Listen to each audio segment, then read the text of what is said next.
Assalamualaikum warahmatullahi wabarakatuh.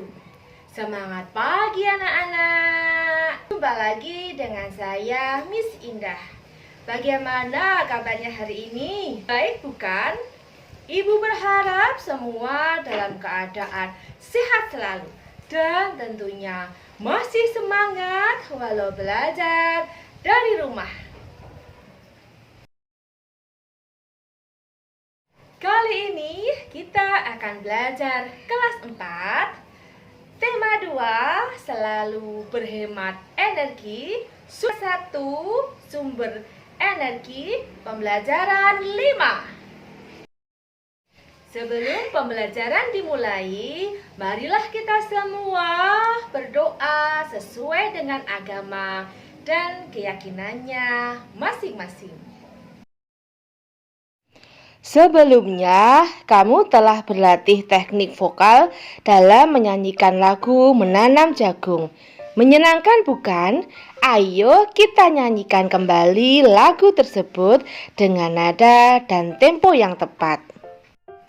Ayo kawan, kita bersama menanam jagung di kebun kita. Ambil cangkulmu, ambil pangkurmu, kita bekerja tak jemu-jemu. Cangkul, cangkul, cangkul yang dalam, tanahnya longgar, jagungku tanam. Cangkul, cangkul, cangkul yang dalam, tanahnya longgar, jagungku tanam. Kamu akan menyanyikan lagu Menanam Jagung secara berkelompok yang terdiri atas 5-6 orang. Ketika ada kelompok yang tampil, setiap siswa memperhatikan teknik bernyanyi kelompok yang tampil dan membuat catatan pada kertas yang telah disediakan gurumu. Catatan lebih diutamakan tentang tempo dan tinggi rendah nada. Jagung adalah salah satu sumber daya alam yang berasal dari bidang pertanian. Indonesia juga kaya dengan sumber daya alam laut. Salah satunya adalah ikan. Tahukah kamu sumber energi yang digunakan untuk mengeringkan ikan? Amati gambar berikut ini.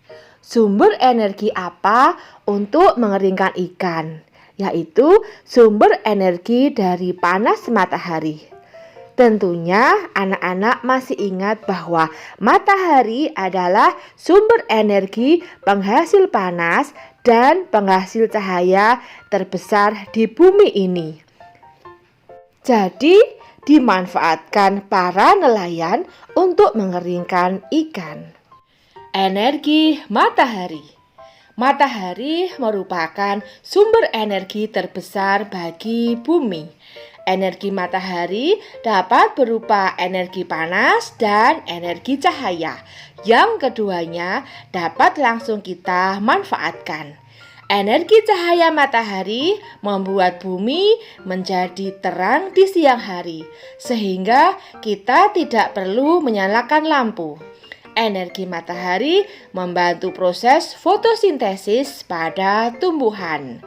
Energi cahaya matahari juga bisa dimanfaatkan oleh manusia sebagai energi alternatif untuk mobil dan pemanas air di rumah dengan memanfaatkan sel surya. Tahukah kamu bahwa Indonesia merupakan salah satu negara kepulauan terbesar di dunia? Sebagian besar wilayah Indonesia adalah kawasan kepulauan dengan sumber daya yang sangat tinggi nilai ekonomisnya. Salah satu contohnya adalah Banyuwangi. Panjang garis pantai kabupaten yang berada paling ujung timur Pulau Jawa ini sekitar 175 km. Dengan potensi besarnya, Banyuwangi konsisten menjadi penghasil ikan laut terbesar setelah Bagan Siapi-api. Dan bahkan hingga kini masih terus mendominasi hasil perikanan di Indonesia, baik perikanan tangkap maupun industri perikanan lainnya. Kabupaten di ujung timur Pulau Jawa ini telah berhasil melakukan ekspor hingga ke 18 negara. Sistem pengalengan sudah cukup maju. Ditambah lagi industri besar di Pelabuhan Muncar Banyuwangi terus berkembang. Kabupaten ini sendiri mencatatkan pertumbuhan produksi ikan tangkap yang konsisten, yaitu sebesar 31.600 ton pada tahun 2011 dan naik cukup besar menjadi 44.570 ton pada tahun berikutnya. Pada tahun 2013, produksi ikan tangkap Banyuwangi mencapai 49.539 ton. Dengan jenis ikan tangkap terbanyak adalah ikan layang dan lemuru. Dalam bidang perikanan, Banyuwangi menyerap banyak tenaga kerja, mulai dari nelayan, pekerja industri perikanan, hingga industri rumahan. Nah, anak-anak, dari Kabupaten Banyuwangi ini kita jadi tahu bahwa letak suatu daerah itu sangat berpengaruh pada kondisi perekonomian dari wilayah tersebut. Banyuwangi ini terletak di garis pantai, jadi dekat sekali dengan pantai, sehingga mata pencaharian penduduk sebagian besar adalah nelayan. Dan di situ banyak sekali ikan yang ditangkap, lalu banyak industri-industri atau pabrik-pabrik yang bermunculan, sehingga banyak menyerap tenaga kerja. Bagaimana kaitan antara letak Banyuwangi dengan sumber daya alam di wilayah tersebut? Jelaskan. Jadi, karena Banyuwangi ini terletak di daerah pinggiran pantai yang sumber daya alamnya itu berupa hasil laut, sehingga penduduk yang ada di Banyuwangi ini kebanyakan adalah nelayan yang mencari ikan dan mereka jual untuk mencukupi ekonomi mereka.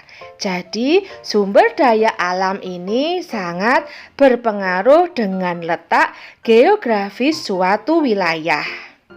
Contohnya, kalau nanti ada wilayah yang berada di dataran tinggi, biasanya orang yang ada di dataran tinggi, mata pencariannya adalah berkebun. Di situ pasti akan ada sumber daya alamnya, juga tentang perkebunan. Lalu mereka bisa meningkatkan perekonomian mereka dengan sumber daya alam yang ada. Bagaimana dengan wilayah tempat tinggalmu? Apa saja sumber daya alam yang dimiliki oleh kabupaten atau kota tempat tinggalmu? Bagaimana sumber daya alam tersebut mempengaruhi kehidupan masyarakat setempat? Sekarang tugas anak-anak mencari tahu apa sumber daya alam yang ada di daerah kalian masing-masing. Lalu kalian tuliskan juga apa sih pengaruhnya bagi kehidupan di masyarakat sekitar.